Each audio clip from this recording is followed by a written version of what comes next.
बालकांचे आरोग्य, विकास, सुरक्षितता, शिक्षण यासाठी युनिसेफ व भारत सरकार यांच्यात सहकार्य करार झाला आहे। या अंतर्गत बालकांचे लैंगिक शोषण रोखण्यासाठी उपयुक्त ठरलेल्या ग्रॅव्हिटस फाउंडेशनचा गुड टच बॅड टच उपक्रम बालकल्याण व शिक्षण विभागाने राज्यभर राबवावा अशी सूचना महाराष्ट्र विधान परिषदेच्या उपसभापती डॉक्टर नीलम गोरे यांनी केली आहे। ग्रॅव्हिटस फाउंडेशनच्या संस्थापक अध्यक्षा उषा काकडे यांच्या पुढाकाराने युनिसेफ व ग्रॅव्हिटस फाउंडेशनतर्फे बाल आरोग्य, विकास व त्यांचे अधिकार या विषयावरील राज्यस्तरीय परिषदेच्या उद्घाटनावेळी डॉक्टर गोरे बोलत होत्या। या परिषदेला युनिसेफच्या महाराष्ट्र प्रमुख राजेश्वरी चंद्रशेखर, सिम्बायोसिसच्या संचालिका डॉक्टर विद्या येरवडेकर, दिग्दर्शिका फराह खान, अभिनेत्री Padmini Kolhapure, Indian medical association महाराष्ट्राचे माजी अध्यक्ष डॉक्टर अविनाश भोंडवे, बालनाट्य दिग्दर्शक संजय हळदीकर, बालरोग तज्ज्ञ डॉक्टर अमिता फडणीस, ॲडव्होकेट दिव्या चव्हाण, ट्रान्सजेंडर ॲक्टिव्हिस्ट लक्ष्मीनारायण त्रिपाठी, महिला व बालकल्याण उपायुक्त राहुल मोरे, अतिरिक्त पोलीस महासंचालक अमिताभ गुप्ता, सामाजिक कार्यकर्त्या जुगनू गुप्ता, ज्येष्ठ पत्रकार अरुण खोरे यांनी विचार मांडले। बालकांसाठी काम करणारे कार्यकर्ते, सामाजिक संस्थांचे प्रतिनिधी यावेळी उपस्थित होते। ग्रॅव्हिटस फाउंडेशनतर्फे गुड टच बॅड टच या उपक्रमाअंतर्गत आजवर 4 लाख मुलांना याविषयी मार्गदर्शन केले आहे। युनिसेफच्या सहकार्याने सोलापूर, कोल्हापूर व नागपूर येथे 3 महिन्यांनी परिषद घेण्यात येणार असल्याचं आयोजक उषा काकडे यांनी यावेळी सांगितलं। अमिताभ गुप्ता, फराह खान, पद्मिनी कोल्हापुरे, लक्ष्मीनारायण त्रिपाठी, डॉक्टर अमिता फडणीस, राहुल मोरे, डॉक्टर विद्या येरवडेकर, संजय हळदीकर, ॲडव्होकेट दिव्या चव्हाण आदींनी यावेळी आपले विचार मांडले। ज्यावेळेला विशेषतः बालकांच्या प्रश्नावरती एखादी घटना घडते, कुठे छोट्या मुलांना शाळेमध्ये चटके दिले जातात किंवा काही वेळेला ऊसतोड कामगारांच्या मुलांना किडनॅप केलं जातं, अशा घटना येतात आणि त्यावेळेला जाणवतं सगळ्यात म्हणजे कम्युनिटी बेस्ड ऑर्गनायझेशनचा अभाव। आपण जे काम करतोय सगळे अतिशय चांगलं काम आहे, डेडिकेशननी काम करतोय। प्रत्येक शहरामध्ये नसला तरी बऱ्याचशा शहरामध्ये आपला स्वतःचं अस्तित्व आहे, परंतु आपण हे पाहिलं सर्वजणांनी की आजही मोठ्या प्रमाणामध्ये युनिसेफनी केलं असेल तर मला आनंद आहे त्याचा। पण महाराष्ट्रातल्या प्रत्येक तालुक्यामध्ये आपलं मॅपिंग केलं की कोण कुठल्या प्रश्नावर काम करतं आहे। उदाहरणार्थ मी एक 5 प्रश्न पाहिले की जे आपल्याला अगदी सातत्याने तुमच्याही विषयामध्ये येत आहे आणि त्याच्यात चाइल्ड मॅरेजचा विषय, दुसरं पॉक्सोचा विषय, तिसरं एक्सप्लॉयटेशन ॲट वर्कप्लेस, चौथं स्कूल ड्रॉपआउट्स आणि चिल्ड्रेन इन वल्नरेबल सिच्युएशन। तर या 5 विषयांमध्ये अजून पण विषय बरेच निघू शकतात, पण मेन टायटल्स पाहिली तर आम्ही ज्यावेळेला बऱ्याचशा वल्नरेबल सिच्युएशनमध्ये काम केलं तेव्हा उषात असं लक्षात आलं की every NGO comes and they said it we are working. पण असं होतं की कुठल्या तालुक्यात आणि कुठल्या जिल्ह्यात त्यांचं काम आहे हे चित्र स्पष्ट नसतं आणि मग असं होतं की आता यवतमाळचे CEO बोलताना आपण पाहिले, परंतु तिथल्या तालुक्यामध्ये झरी सारख्या भागामध्ये आदिवासी मुलींना फसवून लग्न करणं आणि त्यांची म्हणजे कुमारी मातांची मुलं असणं हा प्रश्न अजूनही सुटला असं आपल्याला म्हणता येणार नाही आहे। त्यामुळे खरं प्रश्न असा आहे की सगळे प्रश्न आपण जरी सोडवू शकलो नाही तरी कुठे आपलं अस्तित्व आहे आणि कुठे लोक तुमच्या आर्थिक मदतीशिवाय सुद्धा गुड टच बॅड टचचं काम करायला उत्सुक आहेत। याच्यामध्ये आता ग्रॅव्हिटस फाउंडेशन आणि युनिसेफनी नेतृत्व करावं असं मला वाटतं, कारण बऱ्याचशा शहरांच्यामध्ये, बऱ्याचशा जिल्ह्यांमध्ये मला खूप संस्था भेटतात की ज्यांना काम करायचं आहे, परंतु त्यांना कामाच्या संदर्भामध्ये कशा पद्धतीने जायचं हे लक्षात येत नाही आहे।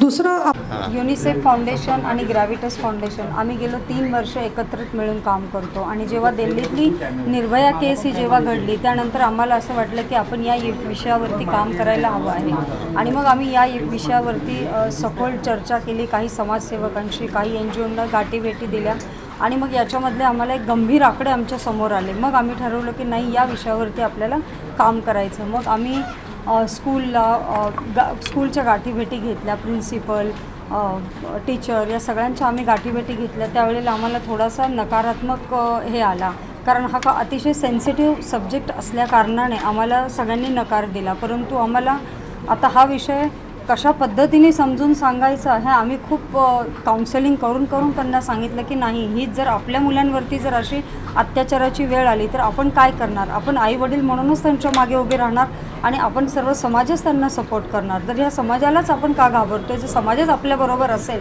तर आपण ह्या सगळ्या विषयांना एकत्रित पद्धतीने आपण पुढे घेऊन जाऊ.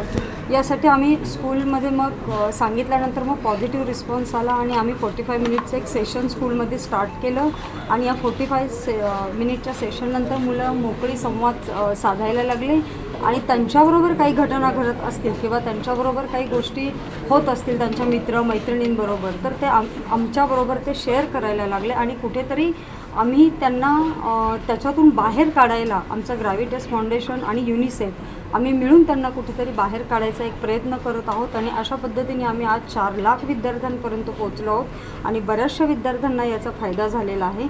आणि आज इतका पॉझिटिव्ह रिस्पॉन्स आहे की स्कूल आम्हाला स्वतःहून फोन करून आम्हाला आज सांगते की प्लीज तुम्ही या आणि आम्हाला हे 45 मिनिटचं मुलांना गुड टच बॅड टचचं सेशन द्या. आज आमच्याकडे 1000 वर्क ऑर्डर स्कूलचे आहेत आणि अशा पद्धतीने आम्ही काम पुढे करत आहोत. युनिसेफच्या राजेश्वरीजी ज्या आहेत आज आपल्याबरोबर, त्या देखील आपल्याला सांगतीलच पुढच्या काही आमच्या 3 ज्या गोष्टी आहेत. मुलांच्या वाचनाबद्दलचे सुद्धा याच्यामध्ये एक गंभीरता आहे की मुलांचं वाचन कमी झालेलं आहे. पाणी वाचवणं हे मुलांना आपण शिकवलं गेलं पाहिजे. याच्याबद्दल राजेश्वरी मॅडम आपल्याला सांगतील. 14 स्टेट्स में हमारा प्रेजेंस है. जहाँ तक महाराष्ट्र की बात है, हम 2-3 मुद्दों पर बात करना चाहते हैं जो बच्चों के हित में हैं और वो हम उनके अधिकार के परिप्रेक्ष्य में बात करने जा रहे हैं. जैसे शिक्षा का अधिकार, जीवन का सर्वाइवल का अधिकार है, पानी का पीने का अधिकार, स्वच्छ वातावरण का अधिकार है और संरक्षण का भी अधिकार है. तो इन सब चीज़ों में और एक और जो चीज़ है कि बच्चों को जो विकास है उसमें जो शारीरिक विकास है वो तो एक बात है ही जो हम दिखते हैं और समझ भी पाते हैं, पर मानसिक विकास किस तरह से होती है और कैसे जितना जल्दी हम इंटरवीन करें उतना अच्छा है बच्चों के लिए. मतलब 6 साल से अंदर कर जितना आप कर सकते हैं बुद्धि का विकास 80% तब तक बढ़ जाता है. ये संदेश हम इन्फ्लुएंसर्स के माध्यम से जो आज इस मीटिंग में आए हैं ग्रेविटास के माध्यम से उन तक पहुंचाना चाहते हैं ताकि वो आगे जाकर क्लाइमेट चेंज की बात करें, कैसे हम युवाओं को इस मुद्दे में शामिल कर सकें, कैसे रीडिंग कैंपेन पर बात कर सकें. इन 3-4 मुद्दों पर हम आज डिस्कस करना चाह रहे हैं. हम चाह रहे हैं कि इनके माध्यम से मैसेज फैले. As a mother, when I want to teach my children something, I will show them a really scary movie and say, do not do this. Or if they want to go on a trip alone, I will show them a movie, Hostel, this is what happens, do not do this. I think films really are very powerful. We learnt a lot in our childhood from movies. We learned what is right and wrong and that evil is defeated and good always wins. That's all we learned. I don't think our parents sat and we learnt it from the movies. Very true. I think, like she said, educating parents, having short films that are more entertaining. Sorry, the UNICEF films are lovely, but I don't think any child will sit and watch it. So we need little more entertaining films to teach the children. Very No, true. I'm saying, and also the attention span is very less. So maybe like a minute, like they're watching reels all the time. You know, they're watching it because it gets over in a minute. So I think anytime you all need me to come, make some entertaining, educational films, I'll be more than happy to come and do that. Because I think children will learn from watching. I think parents, Absolutely. I think we definitely need to educate parents. Like we have counseling sessions for children in school where they teach them about sex education in a really boring manner. I think we need to call the parents, talk to them and how they should talk to the children. I'm very, very open with my kids. And yes, I had a planned pregnancy, but I had planned only for one. Who just happened to have 3 along. I think parents, as a mother, we are always struggling to do the right thing. I think we are all good mothers and we are all clueless mothers at some point. So I think we need to be educated more than anyone else. And I think I admire Jugnu and Padmini, but I don't think any mother should be told they need to sacrifice or give up anything for their children. The children need to learn. The mothers have a career too. The mother's a working mother. And that's what hats off to anyone who can do, but I think I will go mad if I sit with my children 24 hours and they will go mad too. So I think, and it's also important, I teach my son all the time. I think it's also important to educate the fathers. Very true. Most important, the fathers need to be as involved in the parenting. Luckily, I have a husband who's more hands-on than me, which is why I can leave them and come here and do this. But I think most fathers, this generation of fathers is definitely more hands-on than our fathers were. You know, the mothers did everything. Very true. So I think the dads need to be involved. They need to also be counseled as to how to treat their wives, you know, so that the children learn from that. And Would say that first and foremost, I think parents need to be counseled. Because if the foundation of a child is not right, then nothing can be achieved. And yes, we are living in a world that has nuclear families. And like Dr. Vidya said, that it is important. I mean, my son was brought up with his grandparents. And children are naturally, you know, the culture, the values are naturally inculcated in children, whether you teach them or not. I've heard my son say a lot of times that, you know, where I feel that he's just imbibed it from his grandparents, a lot of things. So that gives me a great feeling. Coming back to nutrition, I mean, I personally didn't know that a child's brain developed in the first 2-3 years. And I'm going to make sure that my grandchildren are taken extra care of. And I'm going to speak to, like, you know, Jugnuji said, that we should tell our friends and families and near and dear ones around that how important it is. You know, because I think if the nutrition is not right, if there is no health, then there is no development.